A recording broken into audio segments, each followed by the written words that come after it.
Nigeria does not lack policies or guidelines to drive gas policy initiatives. In our opinion, oil and gas failings over the years have occurred because of procrastination, lack of political will to give effect to policies on time, policy somersaults, corruption, sabotage in some cases, loss of critical oil and gas infrastructures to non-state actors who vandalize and steal crude meant for the Federation.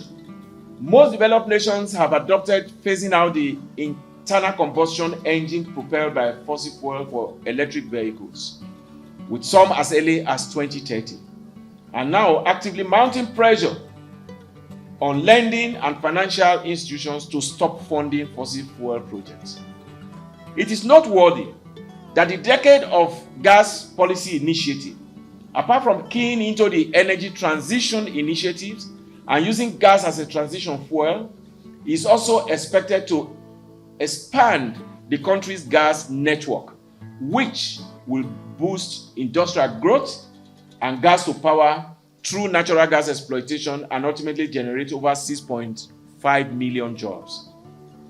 Given the above, for Nigeria to fulfill its commitment to the 2060 net zero target and to achieve the decade of action plan objectives, it will need to produce more crude to support cleaner energy sources in renewables and gas-based industrialization projects and infrastructures. But with Nigeria not being able to meet its daily OPEC quota for many reasons, galloping inflation, the northward raise of the dollar against the southward sliding naira, and investors not willing to support fossil fuel projects of which gas is a part, how would Nigeria get the necessary funds to finance the gas plants? With more consumers migrating to use gas for vehicles and generators without adequate infrastructures to move up supply to meet consumers' demands, will that not negatively affect the price at which consumers will get gas at the end of the day?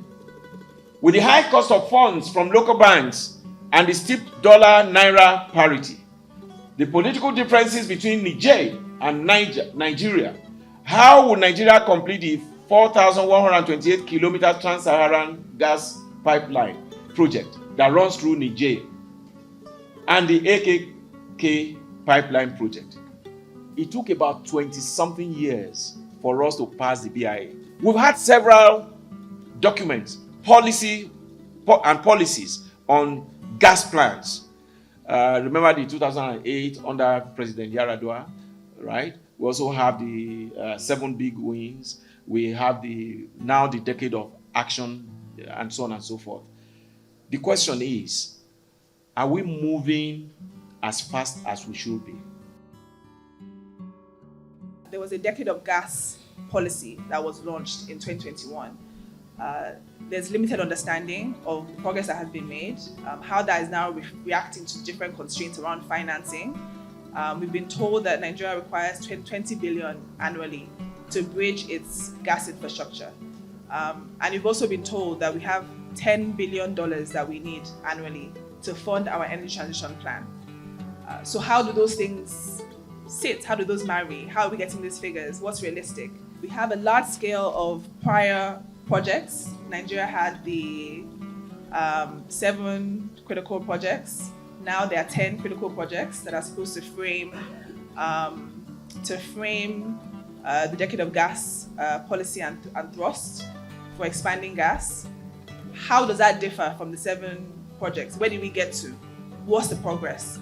It is important to state clearly what the terms are that the government has in terms of adjusting, how it tends to account for the challenges in attracting global finance, the dearth of gas infrastructure, to drive the implementation of the decade of gas and expansion plans, and to most importantly, avoid stranded assets and infrastructure lock-ins in a situation where gas, the prominence of gas starts to reduce globally.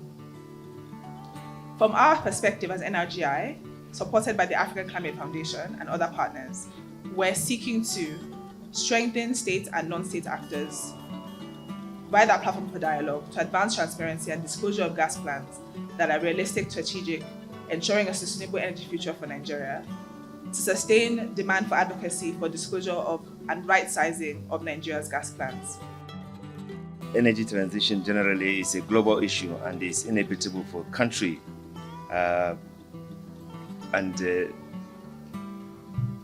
fossil fuel dependent countries like Nigeria might be on the receiving ends of the effects of energy transition, but it's definitely happening. What needed to be put in place is an achievable plan on how we as a country can ensure that we mitigate the consequences of this action. Nigeria announced gas as a transition fuel, and the infrastructure for this is not yet developed, and they bill to be very, very expensive. So for us in CISLAG and my colleagues, there are certain acts or advocacy that we are pushing in order for the government to succeed in these plans. One of it is that we just want to make sure that we are very realistic in this. And if we put in place or cap on a number of resources and where those resources will come from and channel some to the destination of energy sources, and other than spending money on some non-developmental projects, and now we'll come and start struggling for financing of this energy transition. So it is important that we prioritize, we put in place resources where it is needed. And secondly, we are also advocating that a system that diversifies prominent energy resources, hoping that government will harness economically comparative renewable resources available in the energy region and cut down on the centrality of energy sources. Number 3, we are also advocating that government should put in place a sustainable plan on how this process will create jobs at different levels of value chain and same level of stability in the energy supply. Number 4, we are also advocating that government should consider a remedial plan strategically for the potentially affected communities ahead of time before the damages are done. This will include mineral host communities, the extractive sector itself, agrarian communities who will potentially lose their farmlands and sources of livelihoods. So it is important that we put it in place that every state that we are, there must be plans to mitigate corruption that will undermine the effort that government is putting in place. For almost 50 years that we are into exploration in Nigeria, we are becoming completely incapacitated to refine our petroleum. We can no longer justify carrying our crude to another country to go and refine it and bring it back to us, and then the citizen will be buying as if they are buying from a country that does not even have these resources. So let it not this thing happen also with the gas, with the energy transition that we are going. Otherwise, Nigerians will continue to be upset, they will continue to be angry, and that is the reason why we think it is necessary that government takes bold step to deal with the corruption. When we were developing our power plant project, it was a gas to power project, and all the issues around gas are the things that bedeviled those licenses to even get expired, and we have not gotten our acts together. My 10-year license that was given in 2006 rounded up in 2016. The one that was given to me in 2013 just rounded up now in 2023. With all the sunken costs and investments, nobody is telling me, sorry, this is what we have in line for you, or this is how we can refund you. So in business terms, it's sunken costs, but in real terms, we lost all our investments. I don't want that to happen to any other Nigerian. And I took responsibility. Instead of crying around, coming to my senior brother and sister to fight, to voice out the pains of we business people who lost all our money investing in the oil and gas sector and power sector, my sense was, where did we go wrong? And why are we not hearing the truth about the situation in this industry? And I saw the National Assembly as one place where we can find the truth so that the truth will set us free. Nigeria cannot be blessed with all these resources and we're still here battling with issues of good governance, financing, who does what and who doesn't do anything. This regime where if you're going anything in the power sector, in the oil and gas sector, is the petrodollar that denominates the transactions in that sector. While in our operating sector, everything is paid in naira and kobo. So Nigerians are going to be suffering from the exchange somersaults or up and down, or whatever we want to call it. But the decision to remove the subsidy was a correct decision. I only ask that an economic team be set up so that people like you will be part of that economic team to ensure that we have a well-structured movement towards the right direction. Because as much as we're taking the decisions, we want to protect our environment. So even if we go electrical cars or CNG, as my sister said, as another source of fuel, when those batteries expire, how do we dispose them properly, in a proper manner? We're having a problem even disposing the waste in Abuja as a city and in many cities around Nigeria. So these are things that, and like we've said, is gas. We have gas emitting into the air from those waste dumps. We've gone there with testers, and the amount of methane going from waste sites into the air every day is terrible. How do we put all this together and move Nigeria forward? We all know that what we have on ground can only take about 25% of what we actually need as it relates to gas.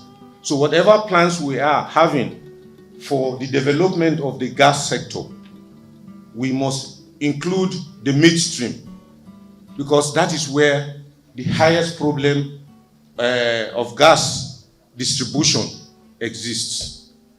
If you produce or if you make gas from what we have, Honorable has mentioned another source of gas. We are looking at the gas from the petroleum. Even from the dustbins, we can generate gas. But how do you now channel these things to our various homes? Because the end result is that it gets to the ordinary man right there in his house.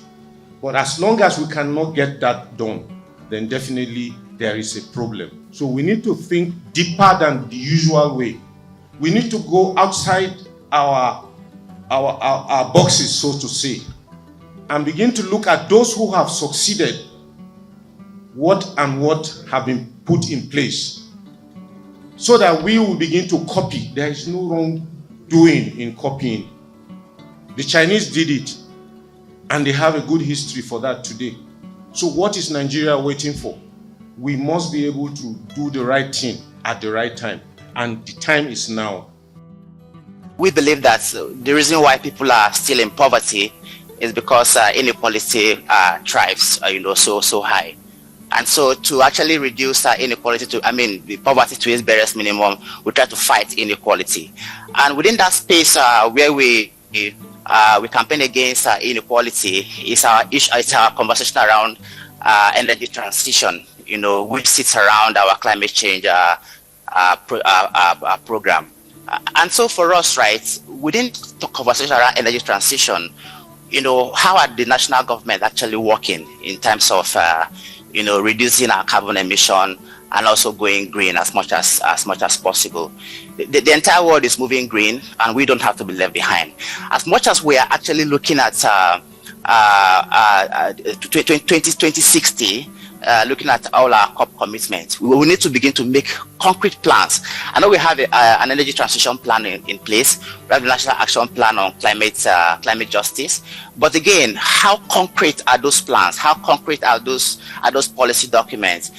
How do we finance those policy documents? I know the Secretariat on Climate Change also exists, yeah. But how committed and deliberate are we in financing those commitments, and also financing, those instruments, those legal framework to enable us, reach net zero. The Biden administration has actually, committed to stop investing in fossil, and most of all the big, financial institutions have also stopped investing in fossil. We don't have to be left behind. We need to also move within this trend and see how we can actually begin to go green. Countries like Ghana discovered fuel not too long, in their countries. But again, there are plans on ground to begin to go green already. It's surprising that for us as Nigeria, gas is, one of the energy transition minerals. But again, what is the plan to exit gas? What is the plan to exit gas? Are we still invested in gas as much as we want to exit? I'm putting all of this at the table just for us to begin to think through all of this. To begin to look at all of this green initiative and all of this smart initiative to see what can we do as a country, to exit green. When I visit communities, for example, and see the impact and the devastating, impact of extractives, it's appalling, what those people are going through. I think this conversation is apt, is coming at a very right time. There is huge energy poverty in the country, in Africa as a whole. And the intendment is to actually eliminate or reduce the energy poverty. Okay, so that means we must actually exploit and harness this resource. So we need to put it in perspective. So when we say that gas is our transition fuel, we are saying that we need to focus on ensuring that Nigerian people benefit from the resources that God has endowed us with. Energy security is the important thing, and energy poverty is the main crisis for Nigeria and for Africa, and we must ensure that we exploit, harness what we have. As a reasonable member or citizen of the world, we are saying let us focus on the gas resources. So we are trying to move and shift from oil to the gas resources, because gas is less dirty, in quote. It is a cleaner substitute for energy, when compared to petrol or the other heavier ends. And it is also important to note that when we talk about net zero, it is neutrality. Now, what does that mean? What it means is that as much carbon that we emit into the atmosphere, if we can also take back that carbon, then there shouldn't be a problem. Which means, if we continue to produce and utilize our gas resources, emitting the carbons associated with it, if we implement technologies that can capture the carbon, then there is no problem. Because we would have the emission netted out or nullified by what? The capture. Decade of Gas did an assessment, all right? It was born out of an assessment of, if Nigeria continues the way it is going about its oil and gas exploration and exploitation, where would we be by year 2030? The findings reveal that we will be in shortage of gas supply when you do demand and supply in the base case scenario of at least 3 billion scf of gas per day. Now, when that is the case, how would Nigeria be able to meet its energy needs and energy demands? Let us not forget that Nigeria as a country, we weren't focused on gas production originally. Nigeria was simply, and like many other nations, was simply an oil-centric nation. Oil-centric meaning that gas was actually seen as a waste byproduct.